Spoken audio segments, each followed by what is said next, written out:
one of the most engaging exhibitions at the museum is our shipyard, which is living history. We're doing, except we're not just making this up, we're doing real work on real vessels. In many cases, that's restoration work on historic vessels. In this case, we've built new vessels before, but never anything on this scale. In fact, Dove will be the largest vessel constructed and launched in St. Michael's since the spring of 1904.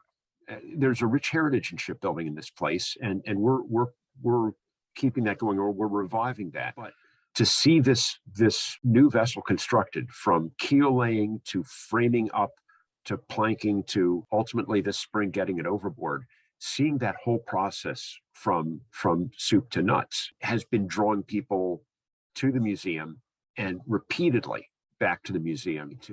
And not only is it drawing visitors, we've managed to draw some of the ace shipwrights and riggers from around the United States. This is the most interesting wooden shipbuilding project going on in the United States today. And because of that, the people who are at the top of their game, the people who are the best of the best in doing this and have the experience, are on our team.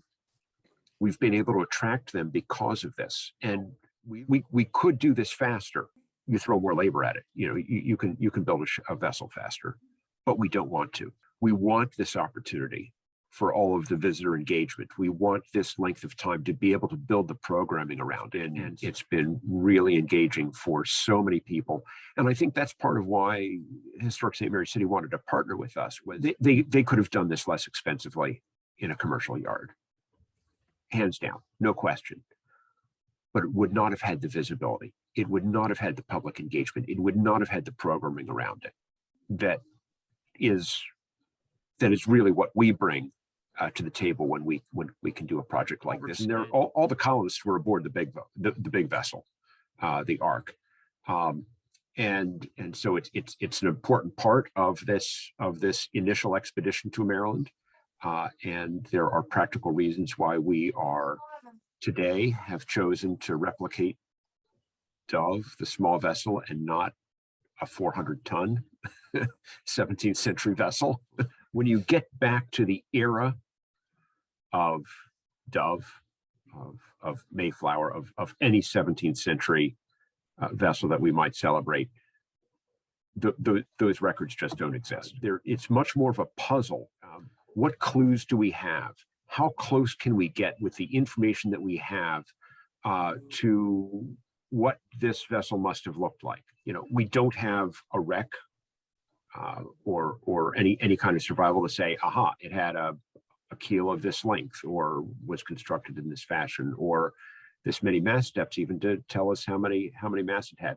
We have to use an array of archival and artistic and archaeological sources of similar vessels to piece together what must a 40-ton pinnace of 1634 have looked like. It's not every day a museum has a huge capital project built, with being a new ship like this.